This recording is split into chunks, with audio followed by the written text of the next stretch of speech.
oportunidad de poder estar esta mañana aquí hablando del tema de mujer y derecho. No es una conferencia más. Los encuentros en Córdoba son los encuentros de la libertad de las mujeres, en donde podemos expresarnos con absoluta y total libertad sobre las cosas que queremos y decimos. Y es además un encuentro solidario y afectivo de muchas mujeres que aisladamente, durante todos los días de nuestra vida, hemos decidido tener el feminismo como bandera. Y nos encontramos en nuestro trabajo cotidiano, en nuestra vida cotidiana y a veces incluso en nuestra intimidad cotidiana, con problemas derivados de género, de muy difícil solución, a veces de ninguna solución. Y aquí, en estos encuentros, podemos coger la fuerza y el calor necesario para seguir afrontando el resto del año. Veréis, el tema de la mujer y el derecho es un tema recurrente a la necesidad de que el género encuentre en la fórmula jurídica la expresión apropiada de canalización de la igualdad como uno de los elementos vertebradores del Estado social y democrático de derecho. En el vídeo, del que voy a corregir algo por mi propio defecto de formación profesional, la ley de dependencia es estatal, hay que sacarla de la autonómica y meterla en la estatal.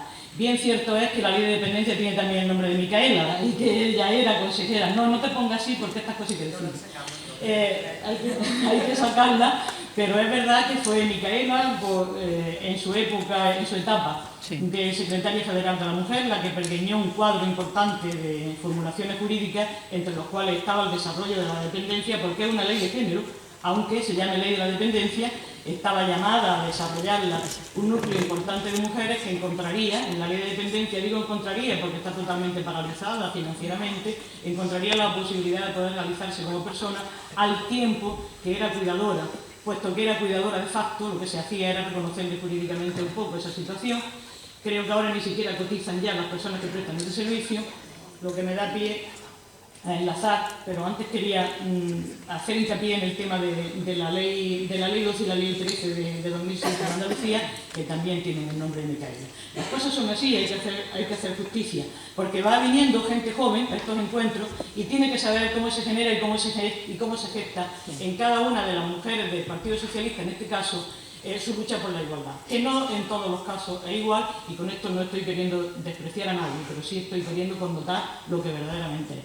Es ella, en la etapa de directora de IAN, Soledad Ruiz, las que tienen la idea ya traída de antes, pero concretada ahora en este momento, de hacer descender a Andalucía el tema de género, tanto en una ley de igualdad como en una ley de violencia de género. Y eso es así porque Andalucía, y esto hay que decirlo aquí en Córdoba, es pionera, absolutamente pionera, por el liderazgo en su día de nuestra queridísima Carmen, pero también por Chiqui Gutiérrez de Álamo y por otras mujeres que ya no eran de Málaga, sino que eran de otras provincias, en el planteamiento de la igualdad. Las mujeres feministas de Andalucía, tenéis que saberlo siempre cuando salís fuera de Andalucía, porque seguramente lo observaréis, somos pioneras y luchadoras por la igualdad en parámetros poco homologables con el resto de España. Esto es una cuestión de estricta justicia. Para esto me salvo yo si queréis, pero todas las demás lo soy. Es decir, esto es así. Y como es así, hay que resaltarlo y hay que hacerlo ver para que la gente joven lo perciba.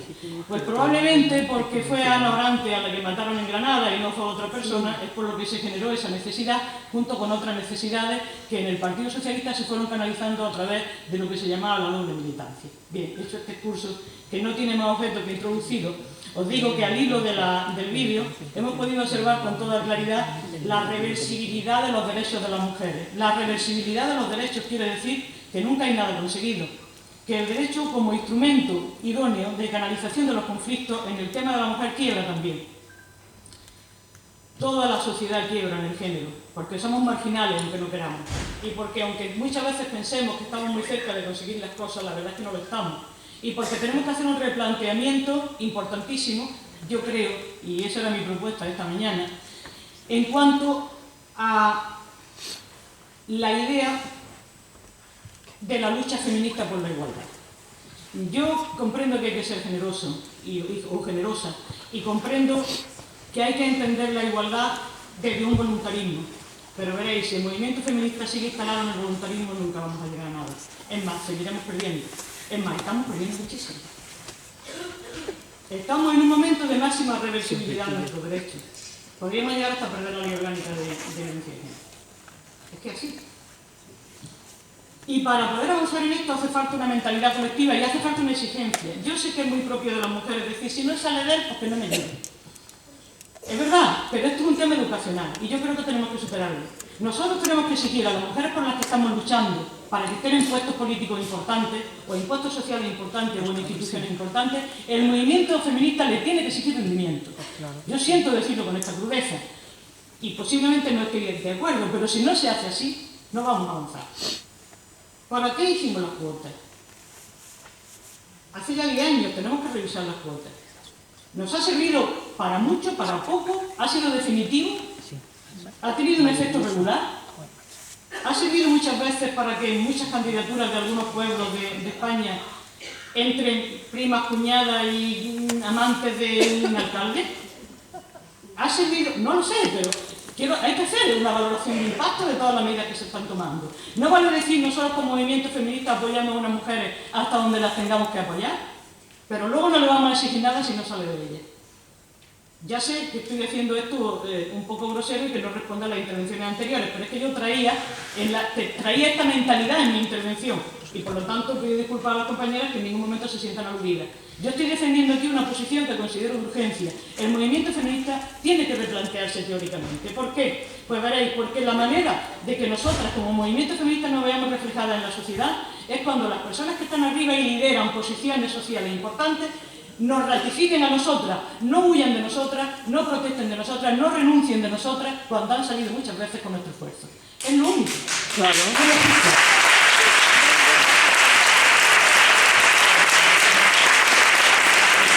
Y no se debe confundir esto con ninguna animadversión, ni con ninguna revancha, ni porque a mí no me dieron un cargo que yo quería.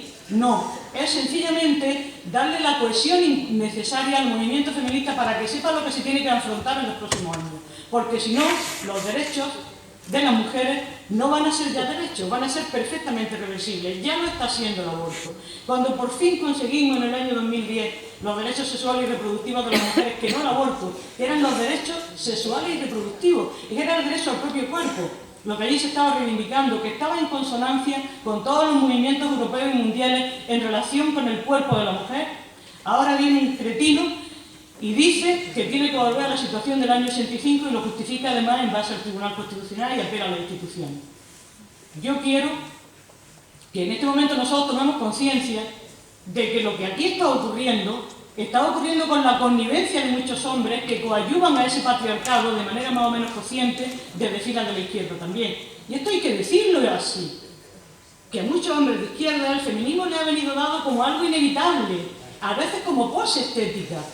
Hay que decirlo así porque es verdad, lo estamos sintiendo así. ¿Qué ganamos con ocultarlo? ¿Qué ganamos con esta autocomplacencia que muchas veces lleva al movimiento feminista a decir que estamos haciendo grandes cosas? Estamos esforzándonos muchísimo, pero no estamos consiguiendo muy poco en relación con el esfuerzo.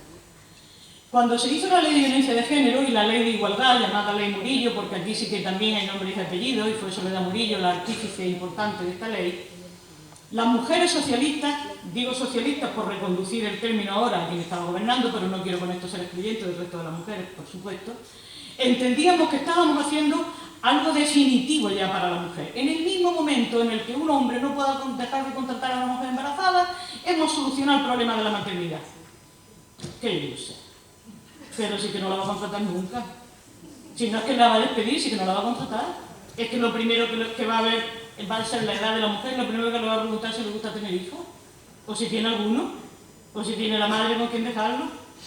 No es así, no es así. El derecho no consigue cambiar lo que la sociedad previamente no haya cambiado. Lo acaba de decir Nuria Varela hace un momento y ahora os lo digo yo también. El derecho no sirve para tantas cosas como queremos. Bueno, no estoy diciendo nada de la ponencia, pero la ponencia la tenéis por escrito. Me suele ocurrir que aprovecho para tener una doble expresión. La de la ponencia que la tiene por escrito Rafael es la que le estoy diciendo ahora.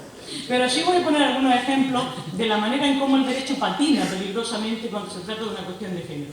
Antes os diré el ejemplo que os prometí acerca de una visión optimista del derecho por parte del Tribunal Constitucional. Es una sentencia muy reciente de hace unos días en la que el Tribunal Constitucional estima un recurso de amparo en la sentencia 167/2013. Por si alguno tenéis la curiosidad. Yo la cogí del Facebook, donde una compañera de la Red Feminista de Derecho Constitucional nos está cada día poniendo la sentencia y la podéis tomar del Tribunal Constitucional. Es una sentencia cortita, en donde la madre, que solicita la filiación de un hijo que no había sido reconocido y que obtiene la filiación del hijo, pero con una sentencia del tribunal de instancia, del tribunal que le concede la filiación, otorgándole automáticamente el apellido del padre.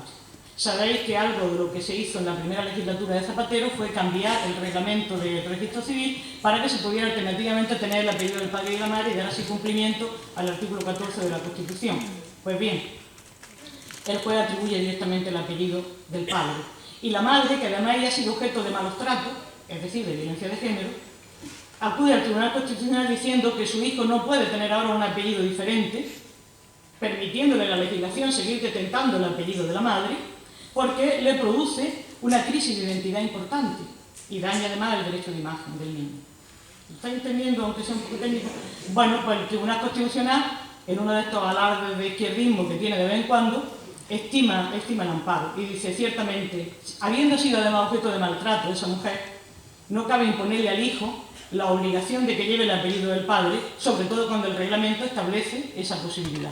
Hay que decir también que el Ministerio Fiscal había pedido el amparo, pero aquí viene un poquito la trampa para que veáis exactamente cómo se produce el derecho. No, ella es la que reclama el amparo, es ella la que solicita el amparo. Sin embargo, el Tribunal Constitucional lo hace en interés del menor. No lo hace, no le da el derecho a la señora, se lo da al hijo. ¿Con esto qué quiero decir? Y este es el único caso que os voy a dar bonito, el resto no quiero ni contar. Pues lo que os quiero decir es que si en la fase de creación normativa las mujeres somos capaces de producir un impulso como consecuencia del movimiento de mujeres y de llegar a una especie de consenso con el resto de las fuerzas políticas, en la fase de aplicación judicial del derecho regresamos inmediatamente a postulados patriarcales puros y duros. Hay un asunto muy bonito también de una academia de autoescuela de Zaragoza, que también fue Concepción la que lo puso en Facebook y también de ahí lo extraje, en donde la oferta que se da para el carnet de conducir a los hombres me parece que es de 240 euros y la oferta para sacar el carnet de conducir a las mujeres es de 270. Hay una diferencia de 30 euros que no aparece justificada en función de que el carnet lo vaya a sacar la mujer o lo vaya a sacar el hombre. Y entonces la Dirección General de Consumo de Zaragoza lo que hace es que levanta un acta de infracción por violación de la Ley Orgánica 3/2007 de igualdad entre mujeres y hombres, en el sentido de que no se está respetando el género. La sanción se confirma en fase administrativa, pero el juez de lo contencioso administrativo anula la sanción. Vamos a ver, ¿por qué? No me lo puedo creer. Pues sí, por el razonamiento en el que entra el tribunal, que es el siguiente. Si se trata de una oferta y la empresa está ofertando 242 euros a los hombres y 260 a las mujeres, ¿dónde está el problema? Si después de todo es una oferta. Que sí, que es peregrina, pero es que los razonamientos de los jueces son muchísimas veces más peregrinos todavía. Segunda cuestión, si la autoescuela ha facilitado una documentación, fijaros la estadística universal que puede tener una autoescuela de Zaragoza. O sea, eso tiene como muestra que una validez universal del −2%. Es acojonante. ¿Sí? Y dice, si en la autoescuela de este señor, bueno, además la fabrican ellos, es decir, los datos los proporciona la autoescuela, y dice la autoescuela es que yo de 100 que presenté al carnet de conducir, pues aprobamos el 60% de hombres y solamente el 40% de mujeres. Ah, pues entonces está justificado. Ella había fabricado esa muestra universal que os digo, ella se la había dado al juez, y ya finalmente, en un arranque de generosidad de argumentos, se extiende el juez. Lo voy a dar después también la sentencia si queréis tenerla. Dice, bueno, y además, ¿a dónde nos lleva todo esto? Ya se sabe que las características de las mujeres y las características del hombre son diferentes. ¿Y a dónde está la discriminación? Para que haya discriminación tendría que ser que se discriminara a un hombre con otro hombre. Digo yo que de ahí habrá extraído los antecedentes de los jueces para decir que los niños se eduquen con los niños y las niñas se eduquen con las niñas. Porque si los niños son niños, menos mal que no son peras y manzanas, y las niñas son niñas, Pues los niños se deben educar con los niños y las niñas se deben... Eso es un planteamiento también de la igualdad. Eso también es un planteamiento de la igualdad, que es el que lleva la Diputación de Málaga a efecto. Dice, puesto que tienen que ser iguales los hombres y las mujeres, no podemos dar ningún curso de formación donde no haya el 50% del hombre y el 50% de las mujeres. Y así está dando los cursos de formación de género. Percibe subvenciones de organismos para el cumplimiento de la igualdad, percibe subvenciones importantes de Europa para el cumplimiento de la igualdad y dice que yo estoy haciendo el cumplimiento de la igualdad porque yo no distingo entre hombres y mujeres. No hay mayor igualdad posible que la que no distinguir. Entonces, ¿dónde está el concepto de desigualdad compensatoria? ¿Dónde está el concepto de discriminación indirecta? ¿Dónde está el artículo 9.2 de la Constitución? Ellos creen que la igualdad existe. ¿Sí? El PP cree que la igualdad existe ya y que lo que hay que hacer es no tocarla, sino seguir como si la igualdad existe. Siendo la realidad que el artículo 9.2 de la Constitución, consciente de la desigualdad, establece los mecanismos de desigualdad compensatoria para poder llegar a la igualdad. Este es el espíritu de toda la normativa europea, que por cierto, cuando hablamos de la doctrina Parot también tenemos que tener en cuenta que el marco europeo ha favorecido sobremanera a las mujeres. Nosotras no habríamos tenido el desarrollo de derecho laboral, digo, aunque luego después en la práctica sea como sea, sin los conceptos de desigualdad compensatoria y discriminación indirecta que el Tribunal Europeo ha venido desarrollando de cara a poder facilitar que los contratos eventuales de las mujeres se tengan como contratos al 100%, etc. O sea que la legislación europea ha coadyuvado al desarrollo del movimiento de las mujeres de forma muy extraordinaria. Por lo tanto, no desdeñemos la legislación europea porque nuestro contexto es Europa y por más castigada que esté ahora Europa y por peor prensa que tenga, tened en cuenta que de las directivas comunitarias es de donde han podido emanar después las leyes que nosotros hemos tenido. Leyes que, como os digo, siguiendo con este hilo argumental, se están interpretando desde... Tú me vas a decir cuando yo ya... se están interpretando desde la aplicación judicial del derecho de la manera restrictiva que os digo. ¿Cuánto habíamos luchado en el derecho laboral? Yo he sido abogada laboralista y os lo puedo decir, para que las mujeres tuviesen el reconocimiento de la maternidad protegido por los poderes públicos, que la maternidad no es un asunto particular de las mujeres, que la maternidad es un asunto que atañe a todos, que la mujer lo que lleva es la peor parte, pero por lo demás alguien debería colaborar cuando ya haya hecho su trabajo, ¿no? Pues finalmente se consiguió por parte del Tribunal Constitucional, del anterior Tribunal Constitucional, todo hay que decirlo, porque el Tribunal Constitucional de ahora es tan terrible que todas estamos temblando que salga la sentencia del recurso de inconstitucionalidad del aborto porque no sabemos exactamente qué va a pasar. Hay desde miembros del Opus Dei en el Tribunal Constitucional hasta, como sabéis, militantes activos del PP que han estado pagando su cuota hasta hace poco. Pues se consiguió lo que se llama la maternidad objetiva, es decir, si hay una señora que está embarazada en una empresa, aunque la empresa no tenga conocimiento del embarazo, tiene que proteger la maternidad. ¿Veis la diferencia tan importante en relación a que la empresa discrimine porque sabe que está embarazada?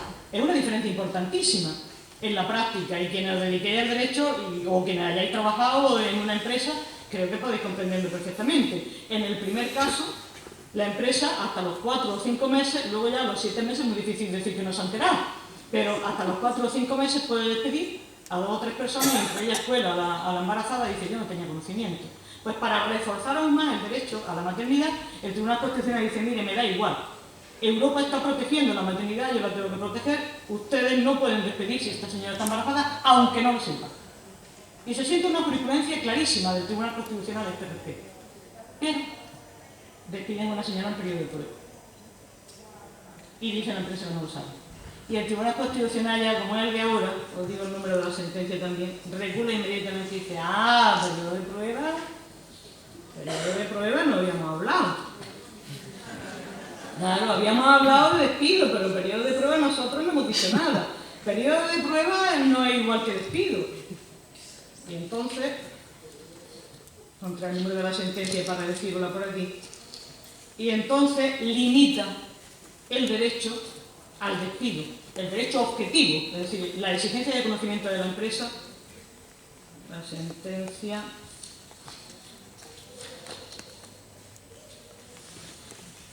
La sentencia no aparece ahora, pero va a aparecer cuando lo estemos buscando. Sí, aquí está. Es que no viene el número de la sentencia, pero viene la fecha. Que es de 10 de octubre de 2013, o sea, de hace prácticamente unos días. La sentencia tiene 2 votos particulares. El voto particular importante de la sentencia, para lo que a nosotros nos interesa, es de un catedrático de Derecho del Trabajo, Valrés, que ha entrado recientemente al Tribunal Constitucional, entre paréntesis, vota PSOE, y que al ser catedrático de Derecho del Trabajo se le debería haber atribuido alguna importancia, algo debe de saber ese hombre. Bueno, pues la mayoría ha estimado que no, que el contrato de trabajo, cuando está en fase de periodo de prueba, no abarca ese derecho objetivo. Y luego tiene otro concurrente, que era mucho más duro, que era como diciendo, pero si yo no estoy de acuerdo ni siquiera, este es el del OPU, el de Andrés Ollero. Dice, pero si yo no estoy de acuerdo ni siquiera en que no se la pueda despedir estando embarazada, ¿cómo no voy a estar de acuerdo con los demás? Ese voto es concurrente. Bien, yendo al voto discrepante, ¿qué es lo importante y trascendental en la aplicación judicial del derecho de igualdad?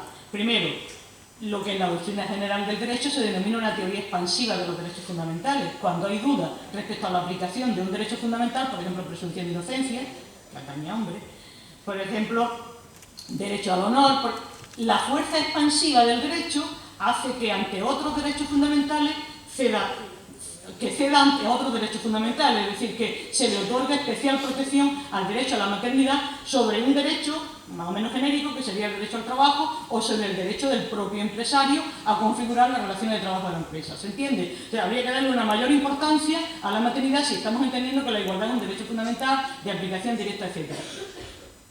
No lo hacen. No tienen esos criterios interpretativos para las mujeres. Por lo tanto, cuando hablamos de derecho, yo creo que ya debo de cortar, ¿no? Cuando hablamos de derecho y de mujer, ¿a qué estamos haciendo referencia? Estamos haciendo referencia a un núcleo de relaciones jurídicas en los que el movimiento feminista como movimiento social reivindicativo de escasa incidencia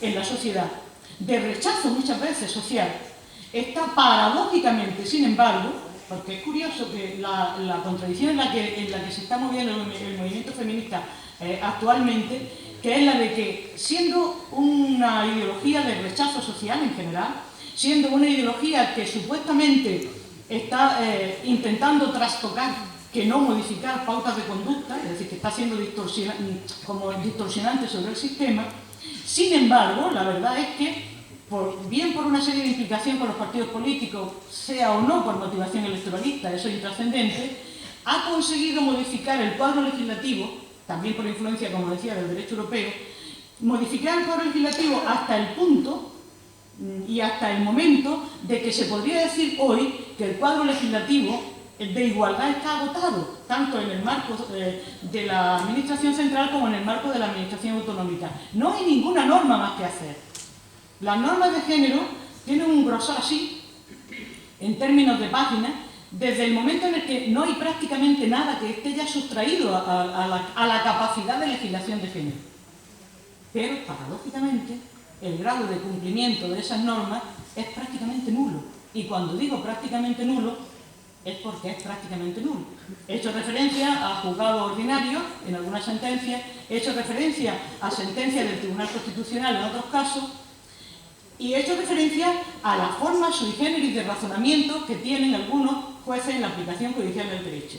No quiero contar nada con respecto al tema de la violencia de género, porque es directamente desolador. Sí. En los cursos que los organismos de igualdad tanto desde la Consejería de Justicia como desde la Consejería de Igualdad o desde el Gobierno Central, he tenido ocasión de impartir a fiscales y a jueces y juezas especializadas en violencia de género. Las juezas, y en este caso vuelvo otra vez al tema de la mínima exigencia de responsabilidad de género que debe tener cualquier mujer que se está desenvolviendo en un ámbito como el ámbito jurisdiccional.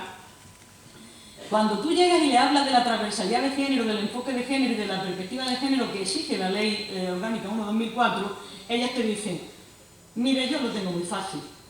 Si un señor se pelea con otro, esto es un delito de lesión. Si un señor choca o una señora choca en el coche con otra, yo atribuyo la responsabilidad según el Código de Circulación. Y cuando me viene un asunto de violencia de género, yo directamente resuelvo según el Código Penal. Claro, pues entonces el cumplimiento de la ley de violencia de género es imposible. O sea, si no se adopta una posición militante para poder aplicar la ley de violencia de género, es completamente imposible. Si usted pone a declarar a una señora delante de su agresor, sin un biombo siquiera, o incluso si no ha separado antes a la familia, para que puedan muy bien amenazarse, sobre todo a la familia de la mujer, usted nunca va a conseguir más que esta señora cuando llegue